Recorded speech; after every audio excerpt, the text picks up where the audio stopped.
တူးဆက်တွေဝယ်တဲ့အခါဘယ်လောက်တန်ကောင်းလဲဘယ်တစ်စိတ်ကအဆင်ပြေလဲဘယ်လိုမျိုးစားတော့မလဲလို့ကျွန်တော်ညီကိုတွေခဏခဏလာမိကြတယ်တကယ်တော့အဲ့ဒါကမေကိုမဟုတ်တော့ဘူးထင်တယ်ဗျနော်ကျွန်တော်အနေနဲ့ကြည့်မယ်ဆိုရင်ပေါ့နော်တူးဆက်တစ်လုံးဝယ်မယ်ဆိုရင်သူ့ဆိုဈေးကြီးဘယ်လောက်ပဲကြီးနေကြီးနေဘယ်လောက်ပဲကောင်းကောင်းဗျာ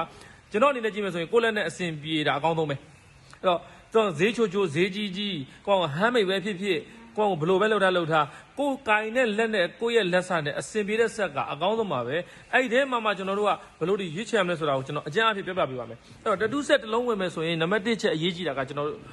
stroke ပေါ့နော် stroke ဆိုတာကဒီဆက်ရဲ့ရိုင်နှုန်းချိန်နှုန်းတွေကိုအလုပ်လုပ်ပေးတဲ့ကောင်ဒီကောင်ကိုအနည်းဆုံး 3.5 ရှိမှအဆင်ပြေမှာနောက်ပိုင်းလာတဲ့ဆက်တွေကတော့တရုတ်ဆက်ပဲဖြစ်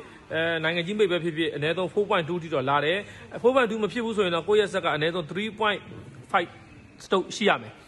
ဒါနံပါတ်1ချက်ပေါ့နံပါတ်2ချက်ကကြတော့ကျွန်တော်တို့ wireless တွေဝယ်မယ်ဆိုရင်အနည်းဆုံးဘက်ထရီနှလုံးပါမယ်ဗျ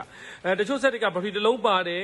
အားအကြာကြီးခံမှလို့ကြော်ညာပြီးရောင်းတတ်တယ်အဲ့တော့သူကအားအကြာကြီးဘယ်လောက်ပဲခံတစ်လုံးခံတာမဟုတ်ဘူးအဲ့တော့ကျွန်တော်တို့ကဒီဆက်လေးတစ်လုံးကိုမရှိလေးစုပြီးဝယ်ရမှာတစ်လုံးကန်ရင်လည်းကန်ရမှာပြောမရဘူးလေမပြတ်မချင်းသုံးရမှာအဲ့အတွက်ကိုဘက်ထရီတစ်လုံးအားဘဲပါတဲ့ကောင်ကဘက်ထရီအားကုန်သွားတဲ့အချိန်မှာနောက်တစ်လုံးအား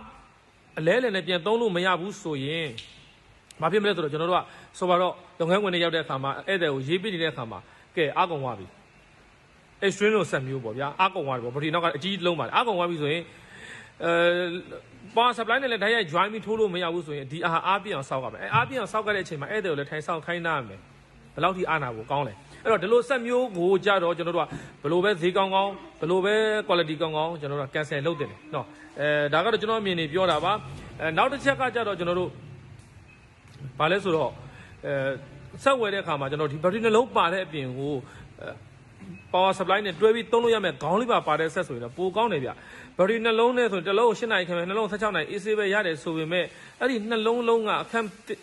ခက်မသိလို့ပေါ့နော်အဲ့ဒါတစ်ခုဖြစ်သွားလို့သုံးမရတော့တဲ့အခါကျကျွန်တော်တို့ကရှိတဲ့ power supply လေးနဲ့ပေါ့အရေးပေါ်အခြေအနေသုံးလို့ရတဲ့သုံးရမယ့်အခြေအနေမျိုးမှာဆိုရင်တော့ဒီpower supply နဲ့တွဲသုံးရတဲ့ခေါင်းလေးပါတဲ့ဟာဆိုရင်တော့ပိုကောင်းပါတယ်ဒါကတော့ကျွန်တော်အနေနဲ့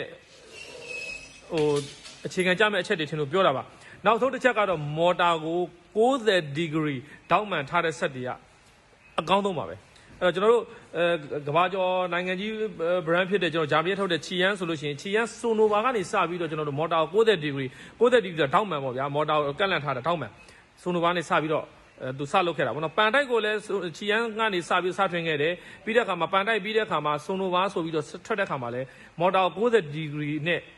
ထားတဲ့ system မျိုးနဲ့သူစပြီးတော့လုပ်ခဲ့တယ်ကျန်တဲ့ဆက်တွေကတော့သူ့နောက်မှသူ့ကိုကြည့်ပြီးတော့တရုတ်ဆက်တွေရောဘာဆက်တွေညာဆက်တွေရောလိုက်ပြီးတော့လိုက်လုပ်ကြတာပေါ့နော်အဲ့တော့90 degree မော်တာကိုထားပြီးတော့ဝီးက90 degree ဓာတ်ရိုက်တဲ့ခြိုင်နှုံးကအကောင်းဆုံးပါပဲအဲ့တော့90 degree မော်တာကိုကတ်လက်မထားဘဲနဲ့ဘယ်လိုထားကြလဲဆိုတော့တရုတ်ဆက်တွေတော်တော်များများကအတွင်းပိုင်းကိုကြည့်မရတော့ဘာဖြစ်လဲဆိုတော့မော်တာကိုစောက်ထိုးထားတယ်ဗျာ180 degree ပေါ့နော်အဲ့တော့ကျွန်တော်တို့ကအရာဝတ္ထုတစ်ခုကိုစောက်ထိုးကြီးတွန်းရတာနဲ့မတ်ရပြီးတွန်းရတာနဲ့အားမတူသလိုပါပဲအဲ့တော့မော်တာရဲ့ရုံအားကလည်းနှစ်ဆပိုရုံရတယ်လို့ရိုက်နှုံးကလည်း90 degree ထားတာထက်180 degree ကပြော့နိုင်ပါတယ်